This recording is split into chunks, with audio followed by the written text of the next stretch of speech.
జిల్లా కలెక్టర్ కార్యాలయంలో ఇన్ఛార్జి మంత్రి కొల్లు రవీంద్ర మీడియా సమావేశం. మంత్రి కొల్లు రవీంద్ర వ్యాఖ్యలు.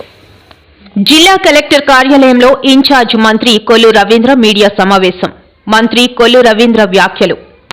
రానున్న 5 ఏళ్లలో రాష్ట్రంలో గల 26 జిల్లాల సమగ్ర అభివృద్ధి జీడీపీ వృద్ధి చేయడానికి ప్రతి జిల్లాకు మంత్రులను ప్లానింగ్ బోర్డు చైర్మన్ గా నియమించడం జరిగింది.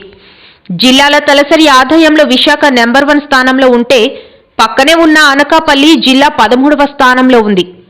రానున్న 5 ఏళ్లలో అనకాపల్లి జిల్లా అన్ని రంగాల్లో అభివృద్ధి చేయడానికి అందరూ కృషి చేస్తాం.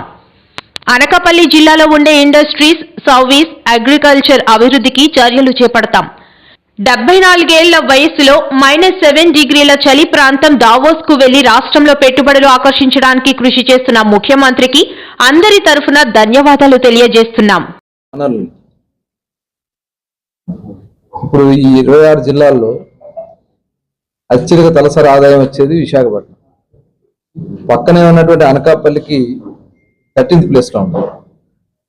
అక్కడ ఉన్నటువంటి వనరులు ఏ రకంగా మనం అభివృద్ధి చేసి పోటీ తత్వంతో ప్రతి జిల్లాని తీసుకురావడమే కాకుండా తద్వారా ఆంధ్ర రాష్ట్రాన్ని 15% గ్రోత్తో మనం తీసుకెళ్ళగలిగితే భారతదేశంలోనే అత్యధిక పర్ క్యాపిటల్ ఇన్కమ్తో మనం జీడిపిని కూడా పెంచుకోవడానికి అవకాశం ఉంది. దానికి తగిన ప్లానింగ్ చేసుకోమని వారు ఆదేశించడం జరిగింది. అందులో భాగంగానే ఇక్కడ ఉన్నటువంటి ఇండస్ట్రియల్ సెక్టర్ కానీ, సర్వీస్ సెక్టర్ కానీ, అగ్రికల్చర్ కానీ, ఈ మూడింటిని కూడా సమగ్రంగా ఏ రకంగా ముందుకు తీసుకెళ్లాలనేది ఒక ప్రణాళిక తయారు చేసుకోవడం జరుగుతుంది. మరి మొన్న గౌరవ ప్రధానమంత్రి గారు మన ముఖ్యమంత్రి గారి కృషితో దాదాపు 2 లక్షల కోట్ల రూపాయల ఇన్వెస్ట్మెంట్స్ ని అనకాపల్లిలో ప్లాన్ చేసుకోవడం జరిగింది.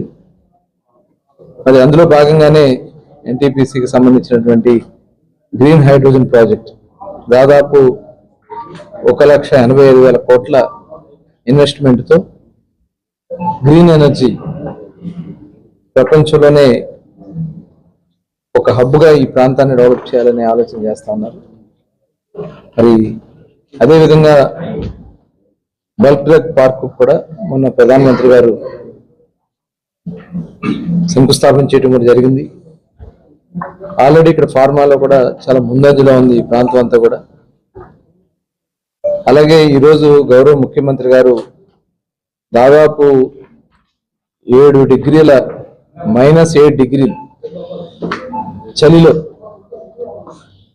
74 సంవత్సరాల వయసులో ఆంధ్ర రాష్ట్రం కోసం పరితపిస్తూ ఇవాళ పెట్టుబడులను ఆకర్షించడానికి, మనకున్నటువంటి వనరుల్ని సద్వినియోగం చేసుకోవడానికి వారు చేస్తున్నటువంటి కృషిలో భాగంగానే ఇవాళ ఆర్సీఆర్ మిట్టల్ దాదాపు 17.8 మిలియన్ టన్స్ స్టీల్ ప్లాంట్ ని ఇక్కడ ఏర్పాటు చేయడానికి ఈరోజే ఎంఓయూ చేసుకోవడం జరిగింది. ఐరన్ ఓర్ పైప్ లైన్ ద్వారా మరి ఎక్కడా కూడా పొల్యూషన్కి తావు లేకుండా మరి అది కూడా తీసుకురావడం అనేది చాలా గొప్ప విషయం. ఈ సందర్భంగా ముఖ్యమంత్రి గారికి ప్రత్యేకంగా ఆంధ్ర రాష్ట్ర ప్రజల తరఫున ధన్యవాదాలు తెలియజేస్తా ఉన్నాం. అట్లాగే పోలవరం నుంచి మనం గ్రావిటీ ద్వారా లెఫ్ట్ కెనాల్ నుంచి రేపు జూన్ నాటికి అనకాపల్లికి వాటర్ రావడానికి అన్ని కార్యక్రమాలు జరుగుతున్నాయి. భవిష్యత్తులో దాన్ని ఎండ్ వర్క్ కూడా తీసుకెళ్ళడానికి ప్లానింగ్ చేసుకోవడం జరుగుతుంది. అదేవిధంగా మనకి ముఖ్యంగా ఈ ఎన్ఆర్జీఎస్ వర్క్స్లో పిఆర్ వర్క్స్ కింద 151 కోట్లు దాదాపు 1200 వర్క్స్ని పెట్టుకోవడం జరిగింది. ఇప్పటికీ 60% వర్క్స్ కంప్లీట్ అయినాయి. మిగతాయి కూడా వేగవంతంగా పూర్తి చేయడానికి కార్యక్రమాలు జరుగుతూ ఉన్నాయి. అలాగే మెటీరియల్ కాంపోనెంట్ కింద కానీ, లేబర్ కాంపోనెంట్ కింద కానీ, మెటీరియల్ కాంపోనెంట్ కింద 172 కోట్లు, లేబర్ కాంపోనెంట్ కింద 294 కోట్లు, సిసి రోడ్స్ కానీ, అదేవిధంగా కాంపౌండ్ వాల్స్ కానీ, హార్టికల్చర్లో కానీ, సెరికల్చర్లో కానీ ఇవన్నీ కూడా ఉపయోగించుకుని అవి కూడా కంప్లీట్ చేయడానికి కార్యచట్టం తయారు చేసుకోవడం జరుగుతుంది. రోడ్స్ కానీ ఎన్డీబీ రోడ్స్ కానీ 106 కోట్లతో మరి వర్క్స్ జరుగుతూ ఉన్నాయి. 65% పార్ట్ హోల్స్ కూడా కంప్లీట్ చేసుకోవడం జరిగింది.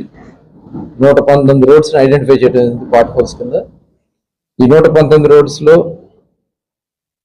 65% కంప్లీట్, మిగతాయి కూడా చిన్న చిన్న టెక్నికల్ ప్రాబ్లమ్స్ వల్ల ఆగినాయి. దాదాపు 9 కోట్ల రూపాయలు ఈ పార్ట్ హోల్స్ కింద ఖర్చు పెట్టడం జరిగింది. ఇవాళ అన్ని కార్యక్రమాలు కూడా ప్రభుత్వం చేస్తూ ఉంది. ఇవాళ రాష్ట్రం అన్ని విధాలు కూడా మొన్ననే మరి స్టీల్ ప్లాంట్ కూడా కేంద్ర ప్రధానమంత్రి గారు చంద్రబాబు నాయుడు గారి కృషితో 11,440 కోట్ల రూపాయలు ఇవాళ స్టీల్ ప్లాంట్ అభివృద్ధి కోసం చూసాం. గత పాలకులు చేసినటువంటి పాపాలు ఏ రకంగా 5 సంవత్సరాలు కనీసం స్టీల్ ప్లాంట్ గురించి మాట్లాడినటువంటి పరిస్థితి లేదు. సొంత కేసుల కోసం చూసుకున్నారు, వాళ్ళ సొంత లాభాల కోసం చూసుకున్నారు. ఇవాళ అందుకనే స్టీల్ ప్లాంట్ మీద గౌరవ ముఖ్యమంత్రి గారు, ఎందుకంటే గతంలో కూడా 1998లో దాదాపు 1650 కోట్లు ఆ రోజున వాజ్పేయి గారిని ఒప్పించి ఆ రోజు స్టీల్ ప్లాంట్కి ఊపిరి పోశారు. తిరిగి మళ్ళీ ఈరోజు గౌరవ ముఖ్యమంత్రి చంద్రబాబు నాయుడు గారు స్టీల్ ప్లాంట్కి మళ్ళీ కేంద్రం నుంచి 11,440 కోట్ల రూపాయలు తీసుకొచ్చి మళ్ళీ ప్రాణం పోశారు. ఖచ్చితంగా దాన్ని మరింత అభివృద్ధిలో తీసుకెళ్ళడానికి కావాల్సినటువంటి కార్యాచరణ చేసుకెళ్తాం జరుగుతుంది. మరి